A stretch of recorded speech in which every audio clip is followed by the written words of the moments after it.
crack-a-lackin' folks? James G with Death Valley Magazine coming at you live from Baghdad. Today we are going to cover the Blackhawk BAM trademark Be-Wharned. Now this knife was designed by famed knife instructor Michael Janich, and actually Michael Janich, she's the one who converted me to the Wharncliffe style blade. Before I saw his videos and read some of his books, I wasn't really familiar with this blade. Apparently it was originally used to shear sheep back in the day, but now he has designed most of all of his knives to have this style of blade. The way he looks at it is, when you cut something, the straight blade gives even pressure throughout the entire knife.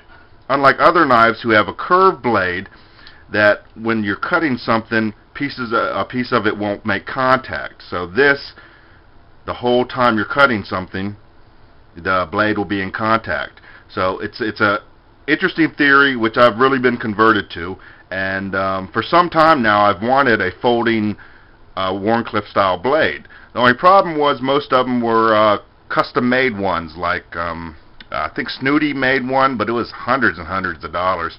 I looked around, I saw some other brands, one other brand, I think a Spyderco, that had one, but I don't like Spyderco knives that much, and the only one that they had with a decent sized blade was a couple $100. But I ran across this one on the Blackhawk website, so I went ahead and picked it up, especially after I found out Michael Janich was the one who designed it. It is a 4.2 ounces. It's got a decent heft to it, not too heavy, not too light. It's got a thick spine. I'm not exactly sure the length of it, the width of it, but it's a very thick spine. Thumb studs are extremely easy to catch. They're well made, but they pops right open. The action is smooth, very smooth action. Oop. The liner locker lines up pretty good. Could go over just a tiny bit more, but it's pretty good for what this blade is, for this type of knife. I wish it had a secondary locking mechanism, but for the price you really can't, I guess you can't ask for too many extras. It's got a pocket clip which can mount left or right handed, tip or butt carry, it's up to you. It's made of AUS A8 steel. Now some people, maybe they'll complain that it's not exactly an exotic steel, but I think it's fine. It sharpens easy, not that you'll ever really have to sharpen this knife, because it is a fighting knife only, it's not a utility knife. And it helps keep the blade at a pretty reasonable price. The one thing I did want to go over today was some other complaints, that I've heard from other reviewers of this knife. The first one is the G10 scales. Now they're saying, I've heard other people say that these G10 scales are too rough. They're too hard. Maybe if you're using the knife for an extended period of time, it might rub on your hands or be uncomfortable. Not that your hands should be soft anyway. I mean, if you're a man, your hands should be tough. My hands, I can cut paper with these puppies. So if you have girly soft hands, you might need to do something about that and go outside, work on the yard. The reason that doesn't matter, because I can see if you use this knife for an extended period throughout the day, sure, it probably would wear on your hands a little bit. But this is a fighting knife only. It is not a utility knife, not made for opening up boxes or anything like that, cutting cords or cables. It is a single-purpose knife. This is for stabbing and slashing people. So the only time, theoretically, the only time that you would ever actually hold this knife is in a defensive or offensive situation. So the fact that it doesn't have long-term, wouldn't be comfortable to hold for a long period of time, really doesn't matter. It's a moot point, because the only time you'll ever draw and engage this knife is if you're actually cutting or stabbing someone.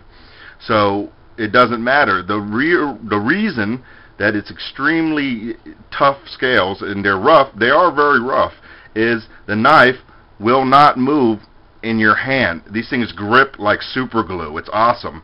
And in my opinion, that's one of the biggest problems with so-called tactical or fighting knives, is they put these smoother scales on it so that a lot of the armchair folks won't complain, oh, it's not comfortable, or wear your hands or something like that. They basically compromise because they know the majority of people who are buying it are going to be opening up boxes with it. This one, I guess, is because Michael Janich is the one who designed it. It has a very tough, very coarse grip. So it will not slip out of your hand.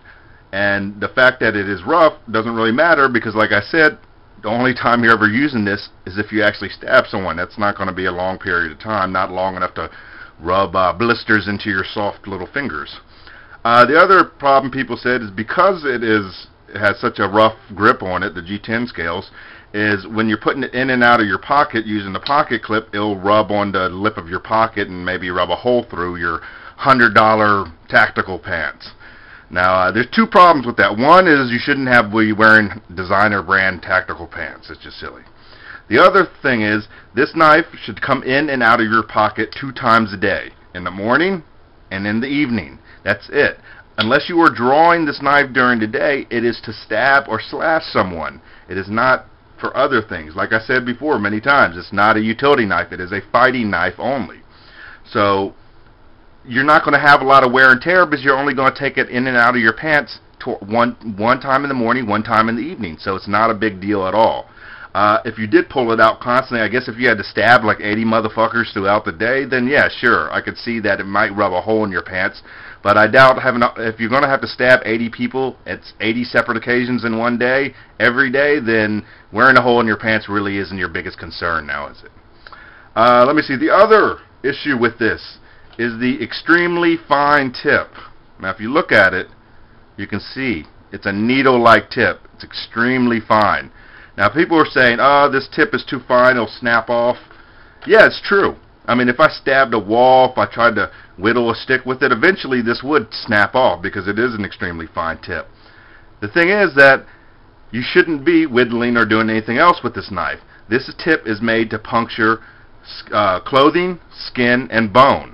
That's it. So maybe if you stab a couple people with it, eventually you will probably snap the little tiny piece of the tip off. It'll still be an effective knife, even if this little piece up here gets knocked off. You can still fight with it. But I mean, let's face it, if you stab a couple people with this, I mean, and it snaps off the tip, it's really not big a deal, and you're never going to see the knife anyway. It's going to be at a police locker or thrown in a gutter if you're some black ops guy or something like that. So the sharp tip, it doesn't matter.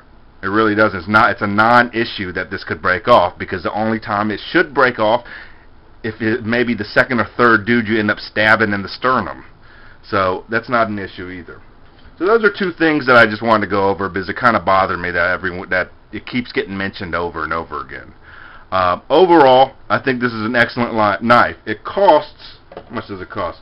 On the Blackhawk website, they say its list price for $99, which that actually kind of was like, it's a little much for a production knife, especially since it's made in Taiwan. But at the LA Police Gear, LAR.com. At the LAPoliceGear.com site, you can get this knife for $69. So that's definitely a better deal. At $69, I think it's a definite buy. This is Team DVM approved. I've been carrying this in Iraq for about a month now, every day. This is my product. I don't use this for anything except for if I had to engage a knife. So it can't be field tested unless I go out and stab a bunch of people. Obviously, I can't really do that. So this is as close to field testing as it gets. The review and carrying it every day. But like I said, it's a good knife. I think it's a pretty reasonable price, especially that it was designed by a named person in the industry. It's solid, very thick, well put together, well thought out. I really like these grips. I mean, your hand. The thing is, when you stab someone, I keep hearing this over and over again, and it's definitely an issue. With a lot of these knives with the slick handle, you jab someone, your hand will slip forward, cut your hand. This happens. Some people say, oh, you can fix that with your grip or whatever. Under a high-stress situation, it's best not to add any extra things. So this grip, while it may rub into baby soft hands, it's excellent, in my opinion. And the extremely fine tip, also good in my book, because I'm only going to use this for fighting. So This Team DVM approved. 69 bucks is a good deal. I definitely suggest it. So thanks for watching this video, and go to www.deathvalleymag.com to check out the full review, make a comment, and maybe pick up a couple of DVM patches. So thanks a lot for viewing. James G signing off. Peace in the Middle East.